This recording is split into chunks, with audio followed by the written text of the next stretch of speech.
I am Tanishka from Mahendragarh district of Haryana.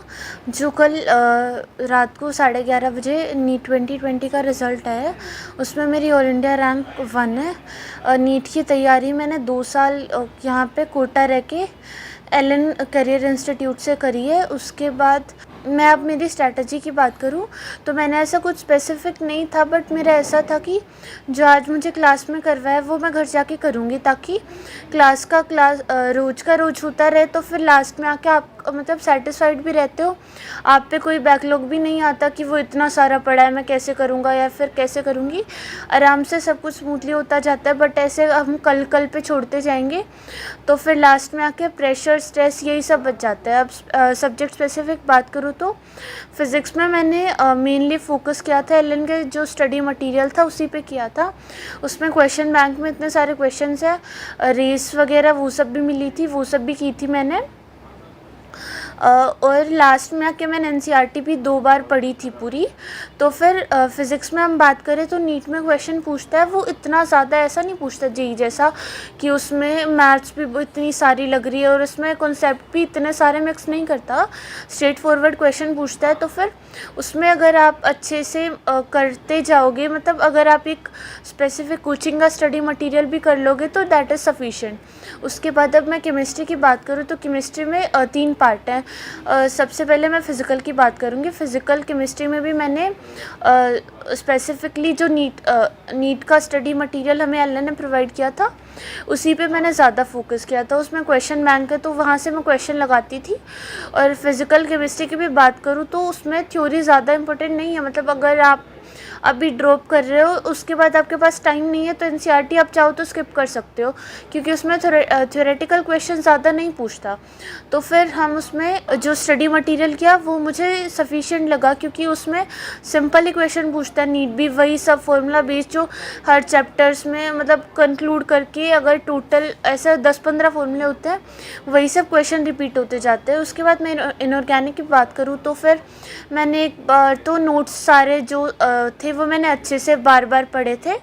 और उसके बाद मेरे पास टाइम काफ़ी था, मतलब मुझे उसमें थोड़ा कॉन्फिडेंस कम था, तो अपने कॉन्फिडेंस को बूस्ट करने के लिए मैंने एनसीईआरटी भी पूरी डेटा सब कुछ मैंने, ऐसा डेटा तुम स्पेसिफिकली याद नहीं कर सकते कि इसकी वैल्यू इतनी है, बट उसमें ग्रेटर देन, लेस देन, ये सब ये कुछ मतलब चीज़ें हैं जो यूज़फुल है। वो भी आप चाहो तो, अगर आपकी बेसिक्स कॉन्सेप्चुअल क्लियरेंस ज़्यादा नहीं है तो चाहो तो स्किप कर सकते हो। उसके बाद ऑर्गेनिक में मैं बात करूँ, organic is also like a conceptual subject, but NEET को देखूँ मैं तो फिर ऐसा नहीं है कि उसमें मैकेनिज्म में अंदर घुस के क्वेश्चन पूछेगा। उसमें वो क्वेश्चन पूछेगा ऐसा ओवरव्यू वाला कि जैसे बार बार रिपीट होती है वही सब नेम रिएक्शंस जो एनसीईआरटी में दे रखी हैं, या फिर क्वेश्चन पैटर्न उसमें बार बार रिपीट होता जाता है। तो फिर तुम लोग उसमें प्रीवियस ईयर क्वेश्चन देख के आइडिया लग जाएगा कि कहाँ से क्वेश्चन आते हैं, तो वो हम मेनली एनसीईआरटी पे फोकस करें तो ऑर्गेनिक भी हो जाएगी। अब मैं बात करूँ बायो की, तो बायो में NCERT is like the Bible की, मतलब उन्होंने उसको टेक्स्ट बुक माना है, मतलब वो उसकी ही लाइनों में से क्वेश्चन दे रहे हैं। तो उसमें बायो में क्या होगा कि तुम्हें एनसीईआरटी अपनी अच्छे से करनी है कि हर लाइन, मतलब मैं बोलूँगी हर वर्ड तुम्हें ऐसा याद नहीं, मतलब उसका सबका पूरा मीनिंग अच्छे से पता होना चाहिए।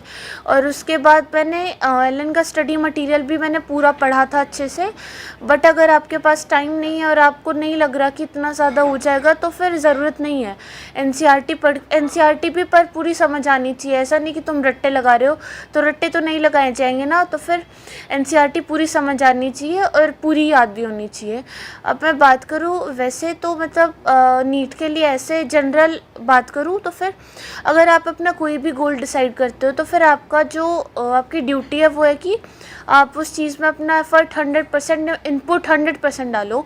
उसके बाद आउटपुट अपने आप आ जाएगा। आप ये सोचोगे रैंक आएगी नहीं आएगी, उसकी मेरे से ज़्यादा आ जाएगी, मेरी उससे कम आ जाएगी, तो इन सब चीज़ों से खाली स्ट्रेस बढ़ता है, मतलब मेंटल प्रेशर भी क्रिएट होता है जो फिर हेल्दी नहीं है।